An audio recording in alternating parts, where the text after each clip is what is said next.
Madame, Monsieur, bonsoir et merci de la fidélité à ITV en ce 14 avril 2020. Et voici tout de suite la colonne vertébrale du journal. Le confinement partiel ou total, quoi qu'il peut en être, ça soulève beaucoup d'inquiétudes et d'angoisse.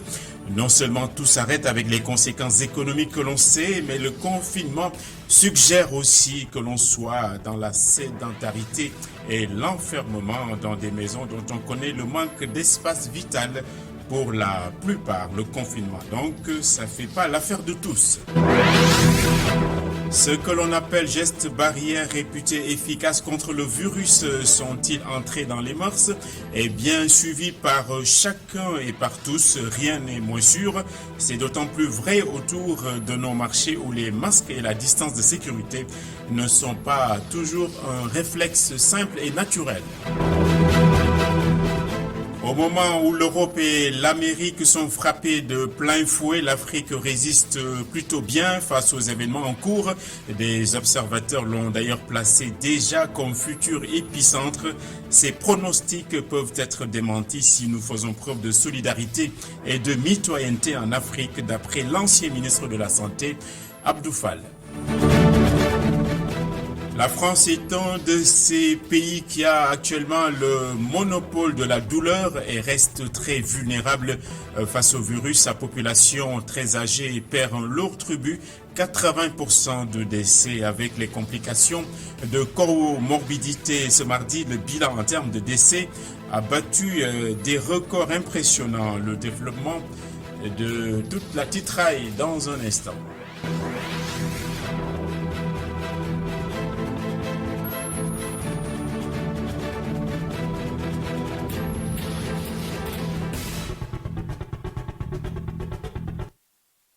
On le sait parfaitement, les soignants sont en première ligne et ils sont largement exposés cependant avec des consultations impressionnantes de patients qui souffrent de diverses pathologies. Reportage ce soir à Basndao, ancien repos Mandel, les anciens le savent tout à fait, où donc le personnel a dû se cotiser pour l'acquisition de masques par exemple. C'est un sujet réalisé par Kessendo. 400 masques, c'est la contribution des soignants de l'hôpital Abbas Ndao au combat. Comme l'ensemble du personnel sanitaire à l'échelle mondiale, depuis le début de la pandémie, les brancardiers, infirmiers et docteurs de cet hôpital de la capitale sont sur le pied de guerre, et ce, malgré le manque de moyens. Présentement, nous savons qu'au Sénégal, nous avons un problème de masques, comme dans tous les pays du monde. Comme nous sommes les premiers remparts et les premiers soldats de cette guerre, nous avons pensé juste de pouvoir au moins venir en appoint, amener des masques qui se trouvent être une denrée rare, présentement pour pouvoir accompagner le directeur. Mais également, il faut reconnaître que le ministère est débordé. Il faut que les acteurs aussi puissent mettre la main à la poche. Nous attirons aussi l'attention de la population, surtout de la population environnante, parce qu'aujourd'hui nous avons entendu qu'il y a un cas communautaire à la Gueule-Tapée. Donc c'est le lieu de dire à la population environnante de l'hôpital Abbas Ndao, mais également toute la population qui vient à l'hôpital de se prémunir d'un masque. Depuis quelques semaines, les patients sont moins nombreux en consultation. Beaucoup d'entre eux ont peur de la contamination, un manque à gagner pour les hôpitaux qui voient leurs recettes baisser et par la même occasion leur capacité à investir dans le matériel sanitaire. Désormais, ce sont donc aux hôpitaux d'organiser seuls la riposte. Dans ce combat, il faudrait fédérer nos forces pour pouvoir donc vaincre ces maladies. Au niveau du centre hospitalier d'Abandon, nous avons eu à mettre en place un comité de lutte. Ce comité est présidé par la présidente de la commission médicale d'établissement. Et autour d'elle, donc, il y a pratiquement tous les acteurs. Et également, nous avons pris de nos moyens pour qu'on puisse prendre les mesures nécessaires pour vaincre cette maladie. Et également, nous sommes préparés pour éventuellement prendre en charge donc, des cas positifs. Dieu merci, depuis le début, nous avons eu des cas suspects, mais heureusement, à chaque fois, le résultat nous revient donc négatif. L'hôpital Abbas Ndao doit désormais prendre en charge les patients dont les tests reviendraient positifs.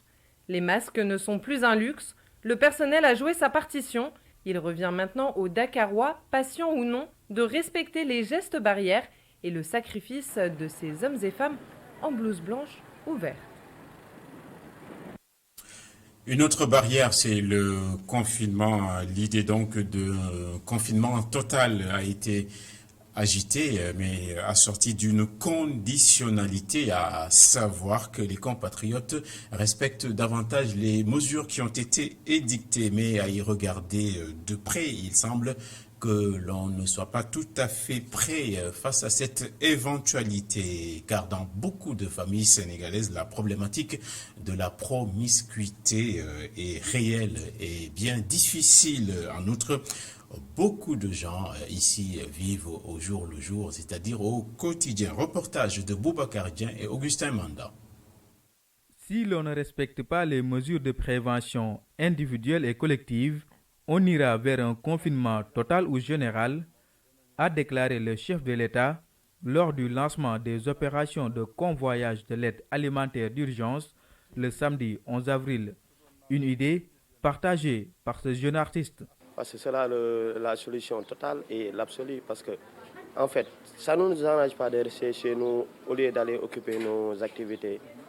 Mais c'est mieux de le faire pour évacuer cette pandémie de notre pays et pour retrouver notre activité. 4 familles vivent dans cette maison, dans la plus grande promiscuité, une situation incompatible avec un confinement total. Pour eux, rester à la maison toute une journée avec toute la famille serait la catastrophe assurée.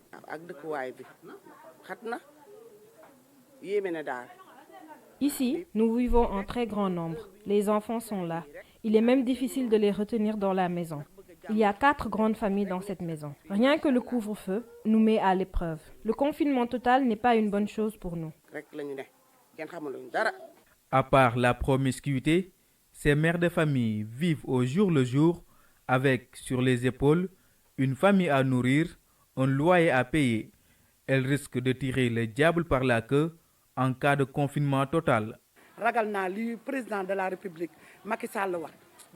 Ce serait très difficile pour nous si on allait vers le confinement général. Nous ne connaissons pas cela. Dans chaque maison au Sénégal, les gens sont obligés de sortir le matin pour avoir de quoi vivre. Franchement, ce serait trop difficile pour nous.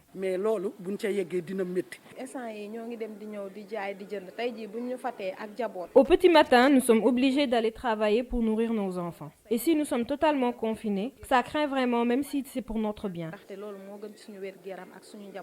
Pour ne pas en arriver au confinement général, ces populations demandent à chacun d'avoir davantage conscience de la situation et des responsabilités en respectant les mesures préventives et collectives. Même les enfants sensibilisent.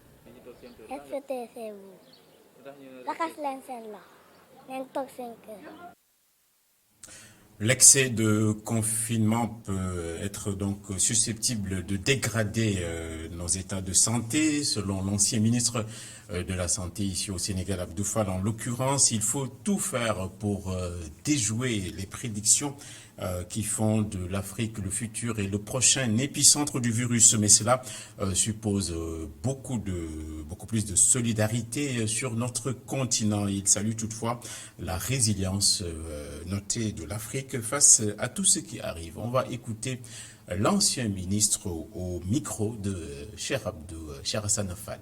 On a eu l'avantage au moins d'avoir connu l'arrivée, l'infection sur le tard. Déjà, ça s'était passé en Chine, on a surveillé, c'est passé en Europe aussi, on a surveillé, et ce n'est que plus tard que c'est arrivé en Afrique. Donc ça nous a permis de nous préparer pour anticiper. On a eu cette chance. Peut-être que si la crise était partie de l'Afrique, notre capacité de réaction n'aurait pas été la même qu'aujourd'hui. Nous avons beaucoup de disparités dans nos systèmes de santé. Il y a certes des dispositifs de coopération qui existent, mais on n'a pas senti au niveau des États une solidarité et une prise en charge communautaire. Moi, je pense que du point de vue du renforcement de notre capacité de surveillance méthodologique et de riposte face à des épidémies, dès lors que même si tu l'éteins chez toi et que chez le voisin, c'est pas réglé, ça peut revenir, nous pouvons tirer des leçons pour aller encore vers davantage de coopération, davantage de solidarité. Un ministre peut donc en cacher un autre. Le Sénégal fait face au virus avec des résultats fort appréciables et cela peut s'expliquer par les chœurs à l'unisson que l'on a observé dans le pays. C'est un peu le sentiment de la ministre en charge de la jeunesse invitée ce matin d'Alassane Samba Diop. Madame Tal s'est aussi félicitée du système d'alerte et de prévention de notre pays. Cher Hassan Ofal. Qui, mieux que la jeunesse, peut servir de soldat dans la lutte contre le coronavirus? Surtout quand cette jeunesse représente 64% de la population du pays. Au Sénégal, cet atout est bien mis à contribution pour sensibiliser et limiter la propagation du virus. Avec un déploiement massif, dans chaque département, nous avons prépositionné 70 jeunes pour que ces jeunes-là investissent le terrain. Nous avons le service civique national au niveau du ministère de la Jeunesse. Le service civique national est mis à la disposition du ministère de la Santé avec d'abord une cohorte de 150 jeunes volontaires. Nous comptons augmenter ce nombre-là dans les prochains jours avec une cohorte nombre de 100 jeunes. Si le Sénégal a commencé à renverser la tendance avec un nombre de patients guéris supérieur aux patients encore sous traitement, c'est parce que le pays avait pris les devants avec un système d'alerte. Et cela ne peut être que bénéfique pour nous, de l'avis de l'ancien ministre de la Santé et de la Prévention médicale. Le Sénégal a eu la chance d'avoir eu à construire depuis longtemps un système d'alerte qui nous a permis très rapidement d'identifier les premiers cas et de mettre en place un dispositif de riposte. Nous avons également une expérience de gestion des épidémies. Et nous avons troisièmement une expérience d'implication de l'État au niveau le plus élevé dans la prise en charge de certains types d'épidémies. Ne pas baisser les bras, mieux faire bloc en respectant les consignes délivrées par le corps médical. Voilà les messages véhiculés par ces derniers qui pensent qu'ensemble, nous pouvons vaincre ce Covid-19. L'argent, le nerf de la guerre, et au sujet de la dette des pays africains, les grands créanciers sont donc tombés d'accord sur un moratoire. Chérif Salif Si, l'économiste que l'on connaît bien, est revenu sur la sémantique du moratoire et de ses implications. Il a été joint cet après-midi par notre consoeur Lala Ndiaye.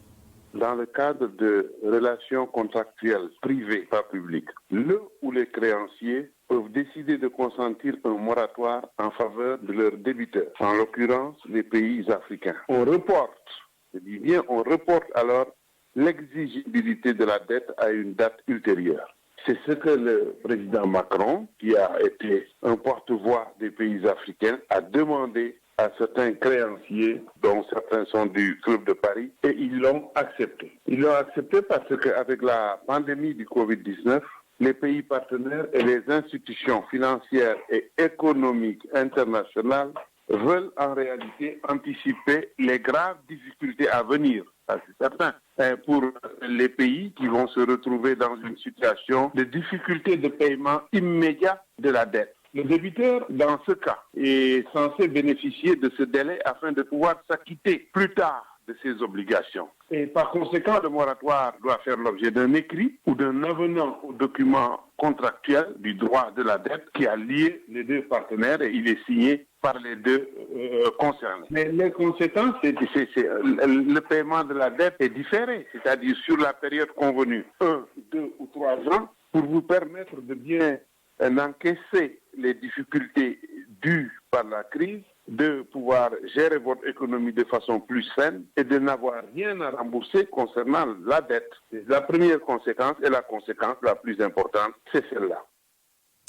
Le verre est dans le fruit au marché Castor ici à Dakar où des commerçants n'entendent pas donc se faire éplucher ni même déguerpir dans le cadre d'un plan d'assainissement qu'on a introduit là-bas. Le responsable de la sécurité de ce marché a tenté d'expliquer à notre reporter pourquoi ils ont eu maille à partir avec les commerçants. Il est ici au micro de Abdurrahman Li.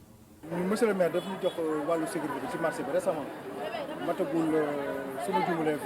On nous a confié la sécurité de ce marché il y a moins de 20 jours, si je ne m'abuse.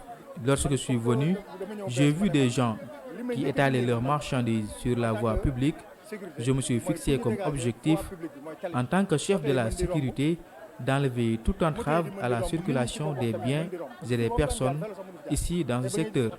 Vous l'avez constaté, j'étais en train d'intervenir sur un fait. Le monsieur, je lui ai demandé de quitter les lieux avec ses marchandises. Il n'a pas voulu obtempérer. C'est ce que je fais chaque matin et j'y rencontre beaucoup de difficultés. Je veux également dire une chose. La complexité de ce marché réside dans le fait que beaucoup de ces maisons, leurs propriétaires, ont créé des cantines et utilisent jusqu'à 1 mètre après celle-ci. Et une autre chose n'est pas de notre ressort. On ne doit pas insulter les gens, encore moins les tabasser. Dafa am lo xamanteni ñun du suñu compétence amuñu droit door nit amuñu droit saaga nit dañu wara jaarale ci yoon liggéey bi ñëw ku ci nekk fi nga lal bo lalu ñu ñëw wax ak yow soo deful li ñu def am na benn policier bu nekk ci sama bureau man moom mooy ñëw moom laa woo léegi sax pour ñu ñëw régler affaire bi. Des bisbilles donc à Castor, des réticences également, les masques et ce qu'on appelle la distanciation sociale. Ça n'est pas encore entré totalement dans les mœurs, c'est d'autant plus vrai dans les marchés. Chose vue et entendue en certains endroits grouillants dans ce reportage d'Abdourahmandi et d'Augustin Mandan. Dans ce contexte pandémique, au marché Castor ou au marché Sandaga, la population continue de faire fi des mesures édictées pour combattre la pandémie de coronavirus. Des personnes qui ignorent le sens du terme distanciation sociale, les rares qui peuvent définir le terme, ne parviennent pas à le respecter, même si elles auraient souhaité le faire. C'est impossible de faire appliquer ces mesures dans les marchés. Déjà constaté avec moi ce rassemblement. Pas plus de 2 cm ne les séparent. 2 cm. Bah non. Vu qu'on est dans un marché populaire de Dakar, personnellement, moi je laisse tout dans les mains de Dieu. La distanciation sociale n'est pas du tout respectée. Les gens vaquent à leurs occupations comme ils veulent. Ils vont jusqu'à se permettre de dire que cette maladie n'est pas dangereuse pour nous car nous sommes des Sénégalais. C'est une des explications bidons qu'ils sortent régulièrement. Et puis le port de masque qui souffre également d'une négligence qui ne dit pas son nom. Des passants qui emportent ce compte sur le doigt de la main. Une catastrophe pour ces personnes.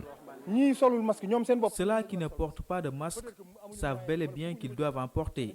Peut-être qu'ils n'ont pas les moyens ou encore ça ne les intéresse pas, mais ils doivent impérativement en porter.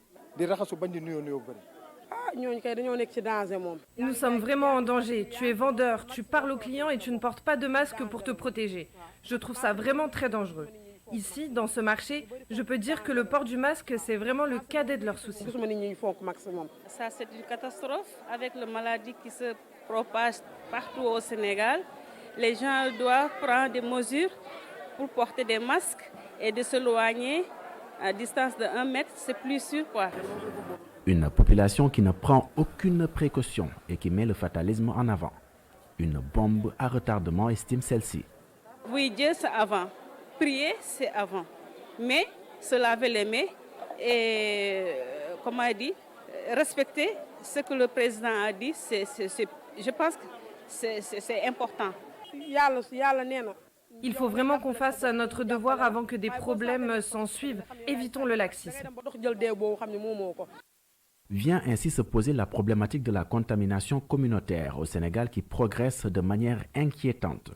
Un fait qui doit plus inciter au respect strict des mesures des autorités sanitaires.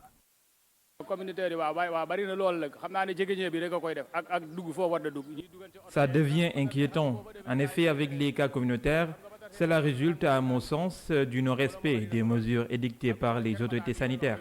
Il faut vraiment qu'on fasse attention. C'est important.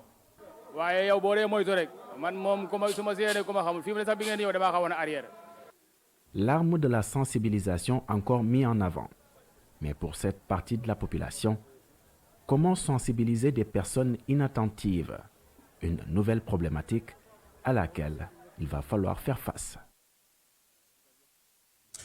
La GTIP est attentive, quant à elle, c'est l'agence d'exécution des travaux d'intérêt public donc qui vient de participer à l'élan de solidarité et de lutte contre le virus. La structure a remis ainsi une contribution financière à hauteur de 75 millions. Son directeur général s'est confié au micro de Mafalfal.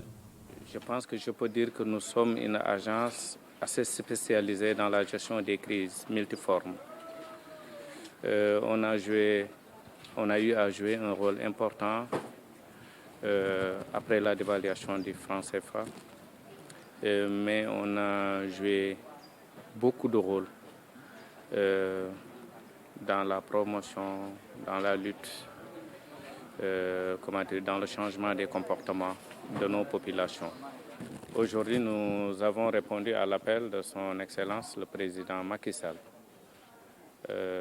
Appel qui a appelé tous les Sénégalais à faire preuve de solidarité, preuve d'engagement pour barrer la route à ce virus invisible et qui fait des ravages à travers le monde.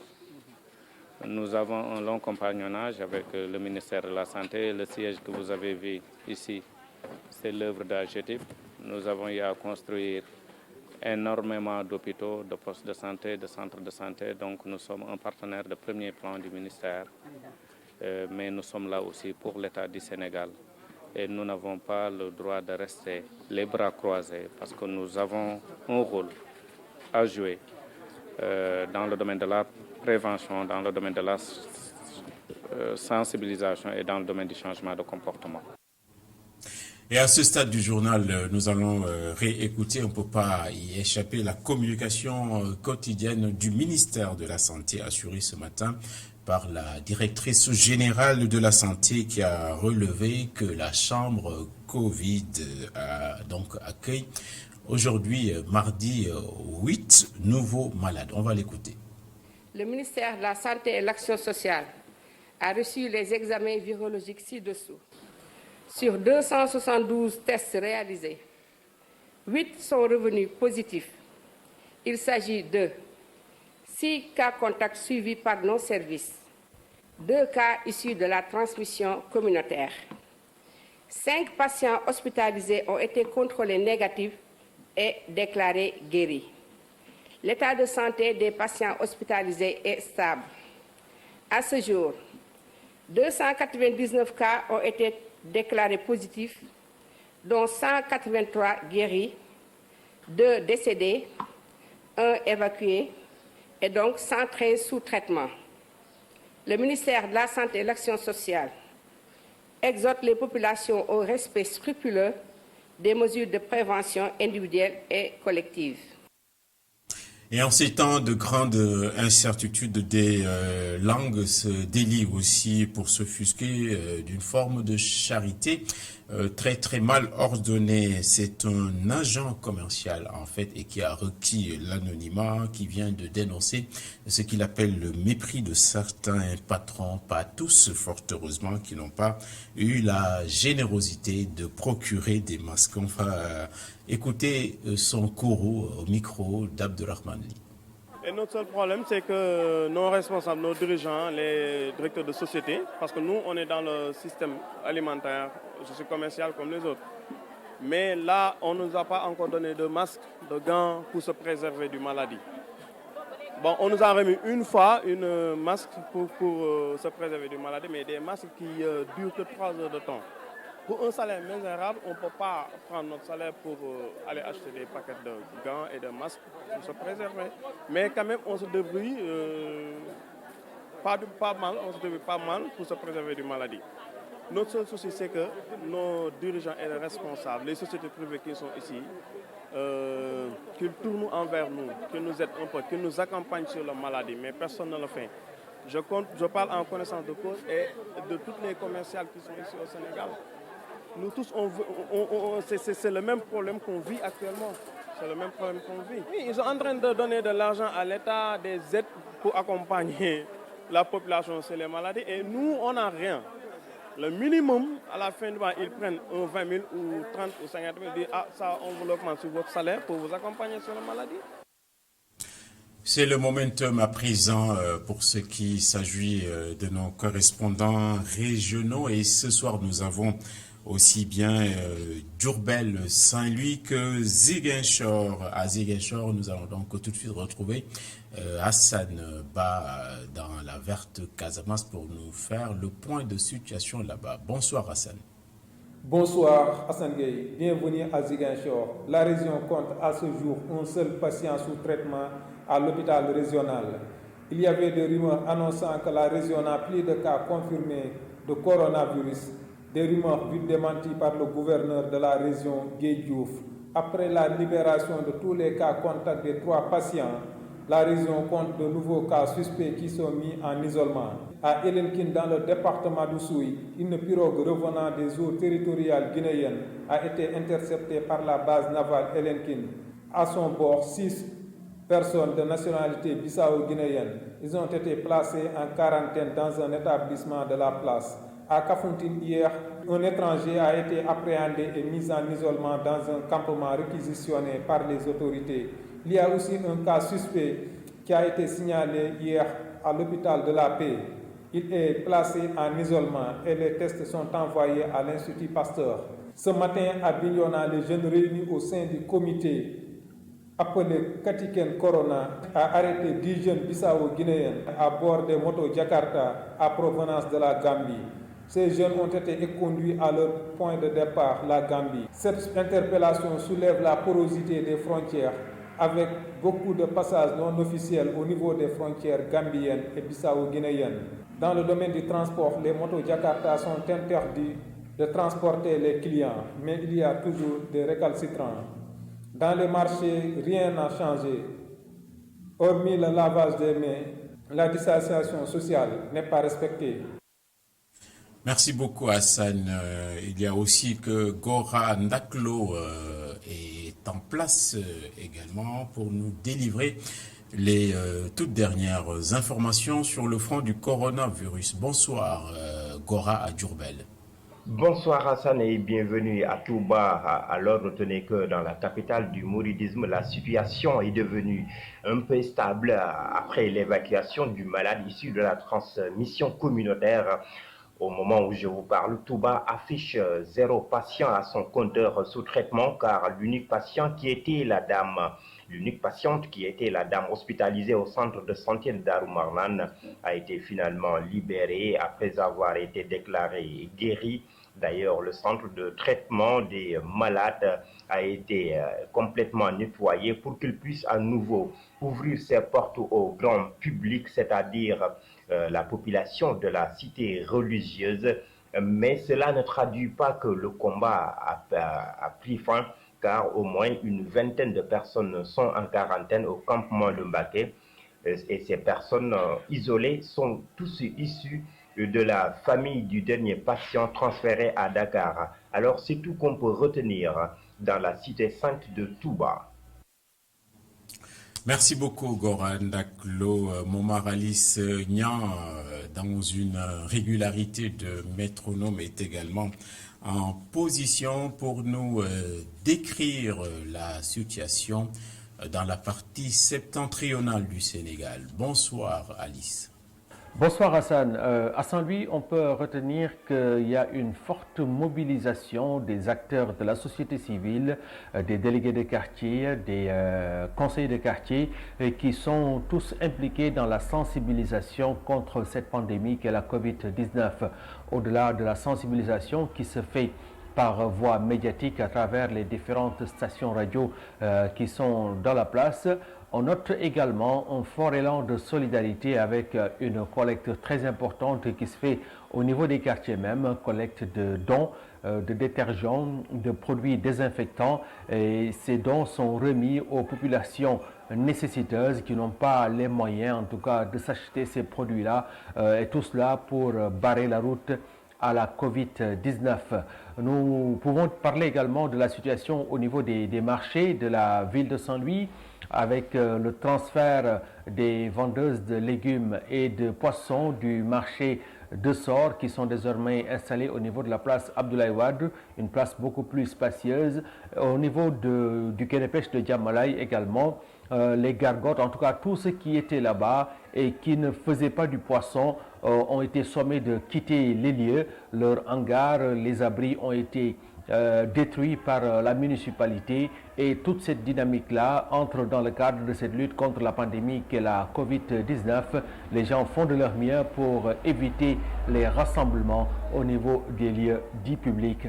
Voilà ce qu'on peut retenir ici à Saint-Louis, à Saint-Gueye.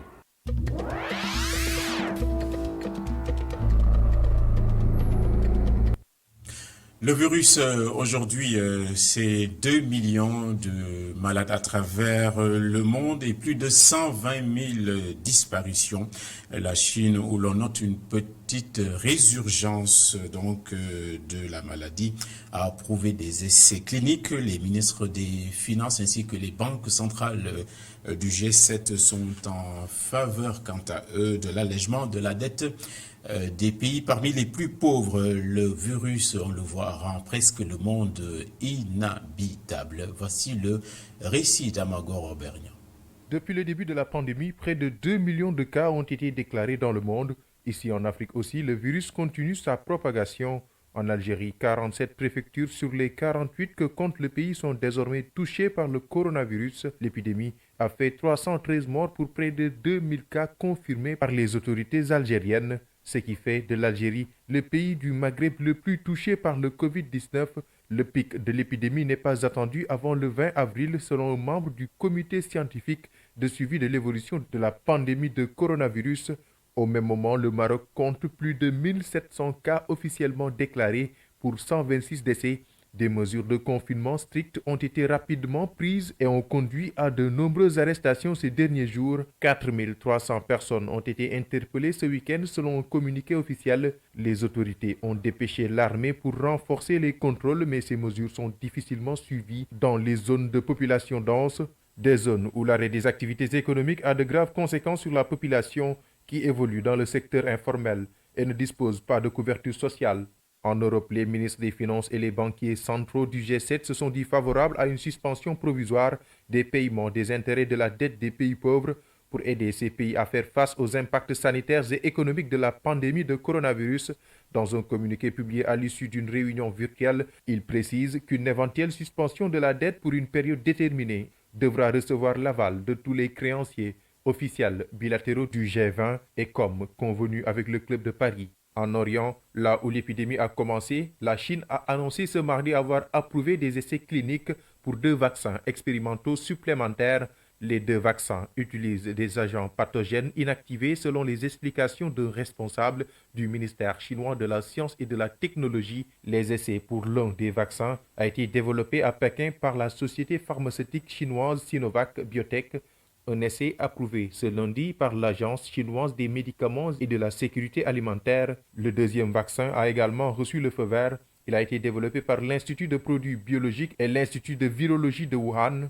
À ce jour, la Chine en est à 3 candidats vaccins différents. D'autres projets de vaccins actuellement menés par des équipes chinoises utilisant des virus de grippe atténués ou des acides nucléiques sont actuellement en cours d'évaluation ou testés sur des animaux selon le responsable du ministère chinois de la Science et de la Technologie.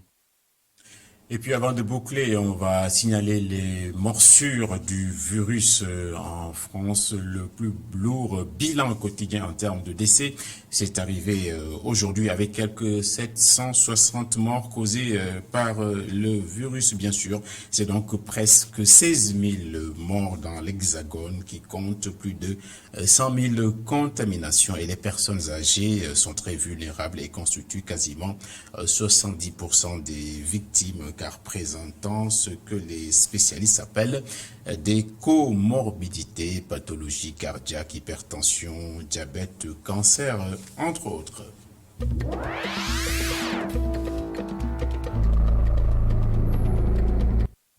On va prendre congé en vous rappelant André Corona avec Khalifa Diakhaté et couvre-feu avec Bouba et les dernières actualités vers minuit. Ce qui nous arrive est peut-être de notre faute et quand le tireur à l'arc manque sa cible, il doit voir la cause de son échec en lui. Merci de votre parfaite attention et bonsoir.